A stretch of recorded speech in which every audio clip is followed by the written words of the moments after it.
All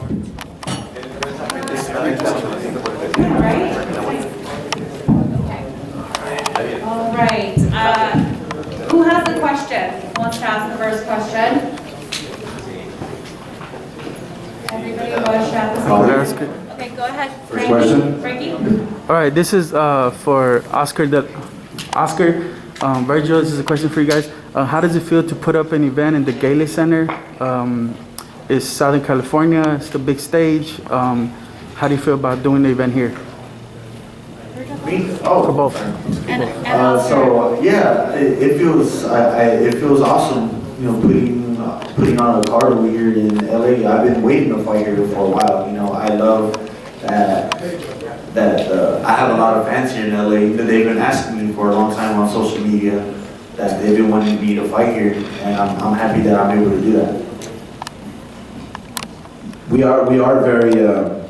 are thrilled that we can showcase Vergil Ortiz here in LA. I strongly feel that LA has probably the most knowledgeable fan base in boxing. You know, they know their boxing and they expect the best from you. So having to fight Vergil here in LA, he calls it his second home.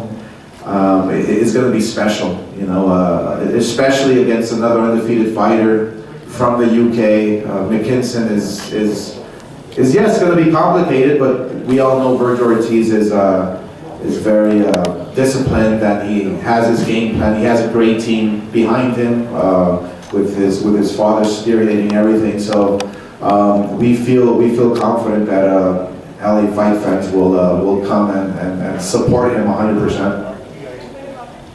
Hey Vergil, you was talking to us over there a lot about the trainer change. Could you just kind of tell everybody the thought process of making that change, having your father now as your main trainer, and what you believe Manny Robles can do to help you get to that world championship level? Yeah, so basically, everyone's saying that there's a trainer change. When we're at Roberts, there's no disrespect to Robert. I feel like my dad has been the one training me the entire time. He's the one that's been doing it to me the most, alongside with Hector Godon as well. And he's the one that was in my corner when I was sparring. He's the one that's always on my ass when I'm hitting the bags, making sure I'm doing every single punch right. So moving to Manny's gym, it's pretty much the same thing. And now that we've added Manny to the corner, Manny brings a lot of things, including experience, and most importantly, a different point of view. Sometimes you just gotta, if you have a problem with something, you don't just ask one person. You ask different people, try to get different points of view, just trying to see what they see, and it's no different with boxing, So yeah, he's bringing a lot of experience. He's taking fighters like Oscar Valdez and Andy Ruiz to their world title fights, and hopefully we can do the same with me. I have a question first for Vergil. Hi Vergil, and then Oscar, please. I'm gonna do the Spanish version. Vergil, I remember that not long time ago, Oscar mentioned during your fight that you are the best contender of Golden Boy.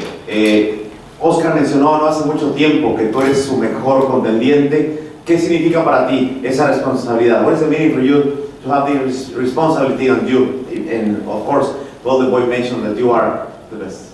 It means a lot to me because, Oscar was one of the fighters that I admired the most when I was growing up. Don't be big-headed. So it definitely means a lot.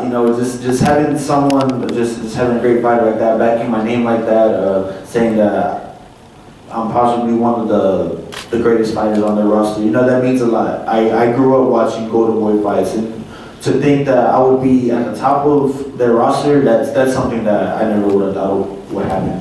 Before to go with Oscar, this is your second home, LA, because you're from Texas, but LA loves you.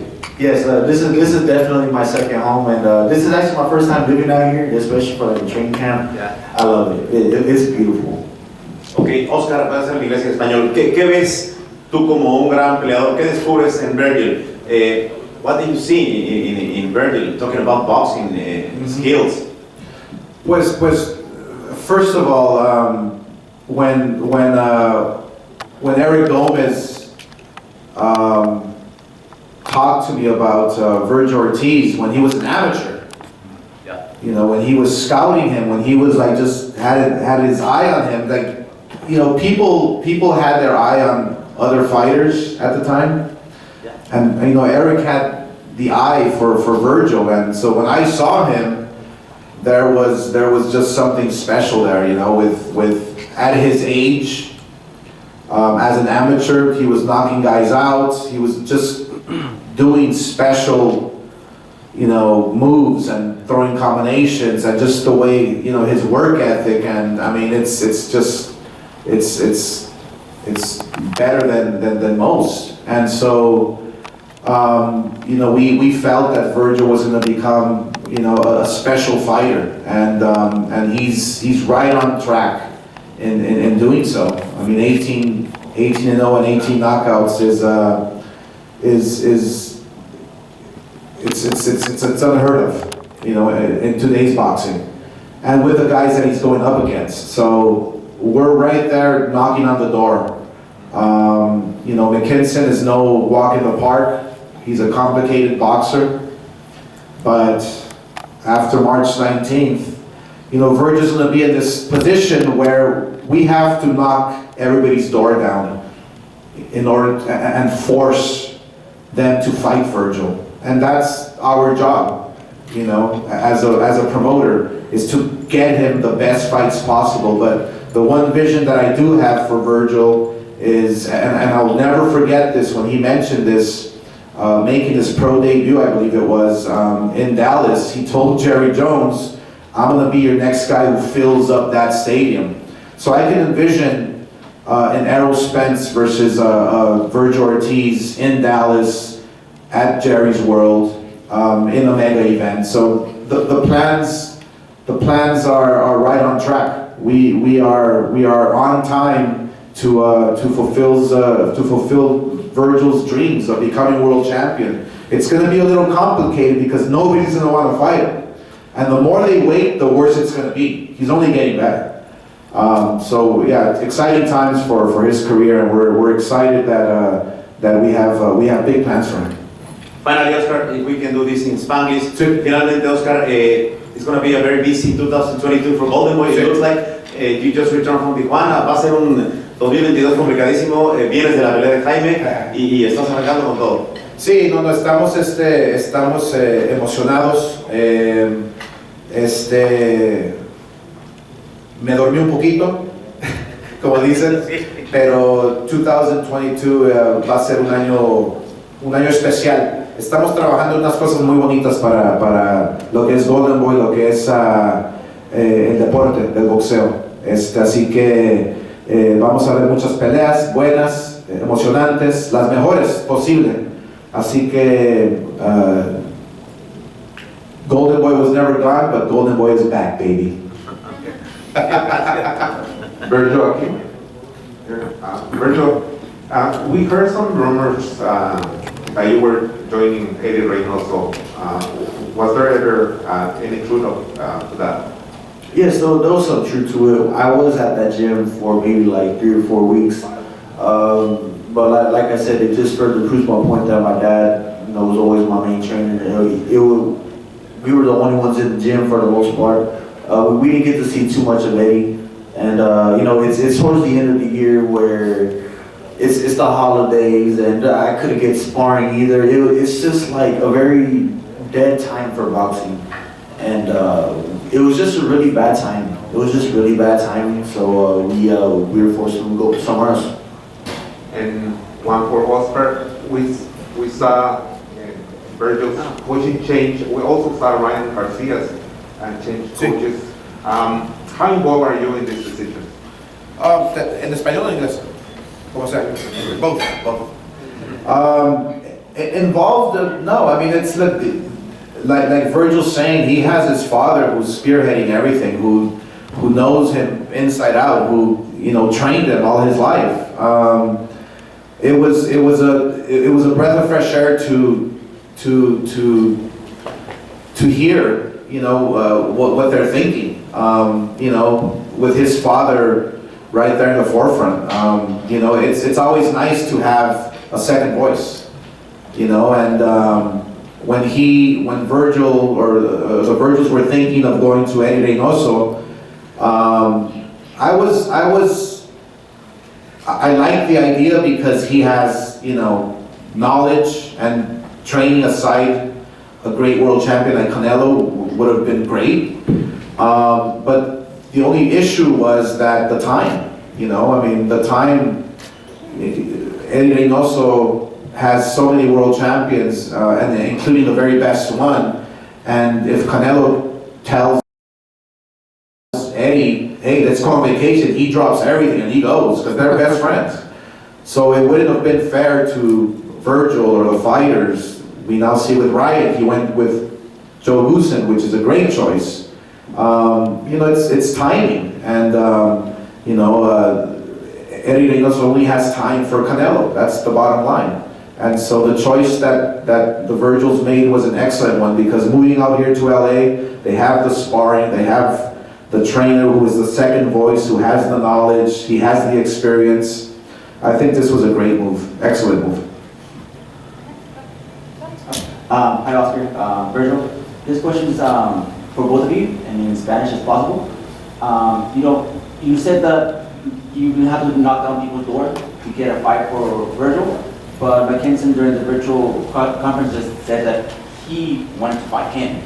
So is that a pressure to the promotion, you know, to the fight? How does that feel for both of you guys? As a promoter, in case he doesn't go the way you want, and as a fighter. No, I mean, as a promoter, it's always it's kind of like a dream come true when they want to fight you. You know, Vergil's in a very unique position, being 18-0 and 18 knockouts. You know, world champions know that he's dangerous. World champions know that if they get in the ring with him, there's going to be a huge possibility that they're going to lose. So it surprised me that McKinson was knocking on Vergil's door, on our door, but it doesn't. It just goes to show you that when you're fighting at this level, I believe he's number 4 in the world, you're gonna cross paths with tough guys like McKinson, you know. So it's a breath of fresh air to know that McKinson wanted this fight. So March 19th, all you can do, McKinson, is bring it to Vergil. Just bring it, you know. También, Oscar, ¿a quién te gustaría ver pelear después de McKinson a Vergil? Y Vergil, ¿a quién te gustaría ver pelear? ¿O con quién te gustaría pelear después? Sí, vamos a empezar a platicar. Depende de la pelea del marzo 19. Ya para marzo 20 vamos a empezar a platicar, si todo sale bien, platicar con todos los campeones. Vergil Ortiz es el número 1 del mundo en la CMB, así que vamos a viajar a México para hablar con Mauricio Suleiman, y a mí me encantaría pelear con Keith Thurman, por ejemplo. Sería una excelente pelea.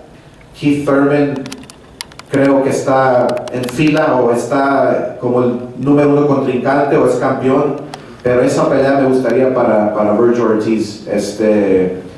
Pero lo primero es, hay que ganar marzo 19. Vergil, sin ver past your opponent, ¿contra quién te gustaría pelear si llegas a ganar esta pelea definitivamente con un knockout, haciendo una definición a la división X? ¿Saben qué? Yo estoy aquí y es mi tiempo. ¿Con quién te gustaría pelear? Yo quiero pelear con todos. I don't have a preference, no tengo una preferencia. I just want to fight the best. And like I said before in past interviews, you know, I'm not the one that's choosing the opponents. They just, you know, I could be playing my game. I remember one day I was playing my game, I was playing Call of Duty or something like that, and my dad walks in like, hey, you're gonna fight Maurice Hooker, and I'm like, all right. You know, that's just how it goes. That's just how my days are. That's how I find out, or I'll find it on Twitter. You know, sometimes it'd be like that. But yeah, that's just I just do what I'm told to do. They put them in front of me and I take them out. Hey Vergil, and And Oscar, you can chime in on this as well. Is the scheduling of your first fight of 2022 this early in the year, is that indicative of a busier year, a busier 2022 than you had last year or 2020? I really hope so. You know, I would love to fight at the very least 3 times this year. You know, assuming everything that goes right with this fight, we can get back in the ring as soon as possible and just stay active, stay busy. That's when I feel the sharpest. Oscar, from a promoter's standpoint? Yes, Strategy? the strategy and the plan is to fight him a minimum of 3 times this year. We've already been in discussions, you know, with arenas. We've been in discussions with, you know, other managers from various fighters, this and that. So we're making our moves.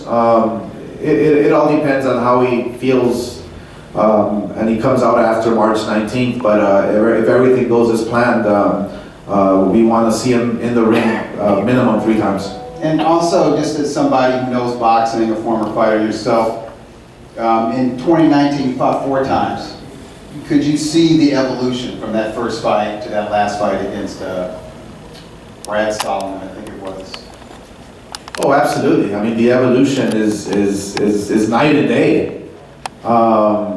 You know, every single fight has its purpose. Every single fight is very calculated.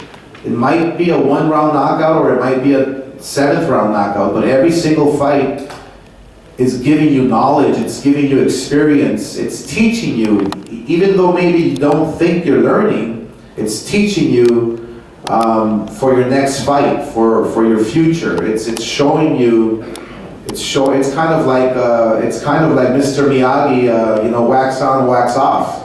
Like, why the hell am I washing cars here? I want to learn karate. It's the exact same thing. You're in the ring and you're learning as you go. And one thing about Vergil is that, I mean, he's a sponge.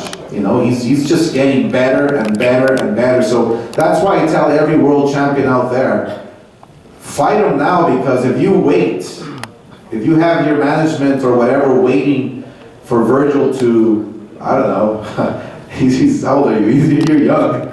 I mean, if you wait a year or 2, he's only getting better. It's going to get worse for you. So let's make these world title fights happen. He's ready. He's knocking on the door.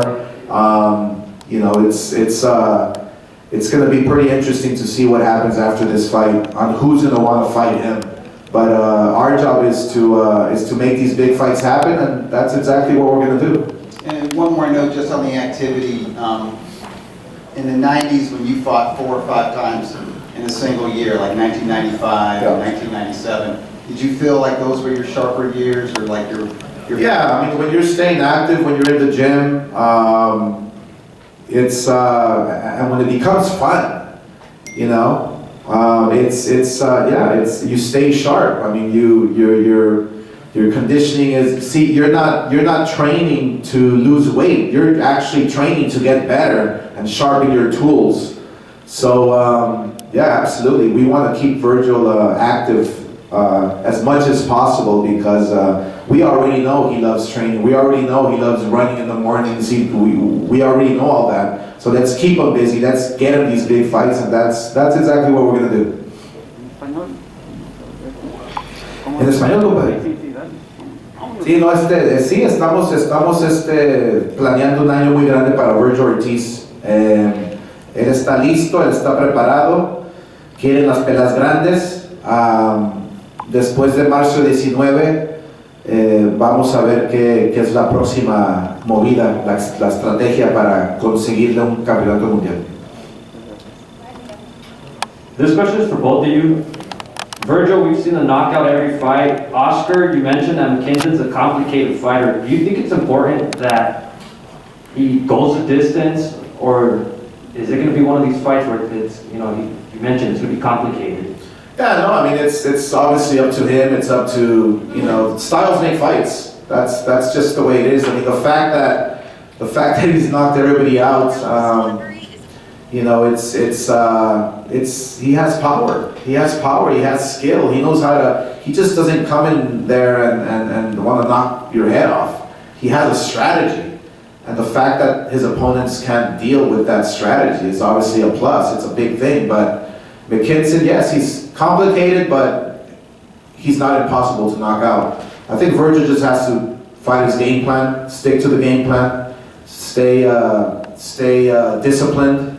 LA fight fans are gonna want the best of you. They're gonna expect the best from you. Let that not be, pressure or more pressure. Just fight your fight. Do what you've been working on in the gym. Listen to your corner, and everything will be okay. Last question? Anybody? Okay, well, Q&A portion's done. Thank you guys all. Great, thank you. Thank you very much. Thank you, everybody. March 19th. It's good. Here with Lena. Lena Right, is right here. Just scoot just a little bit closer to me. Perfect, right here. Right here, guys. One more. Since McKinson's not here, can we get a face-off? Thank you. Hey, would have been a hell of a fight.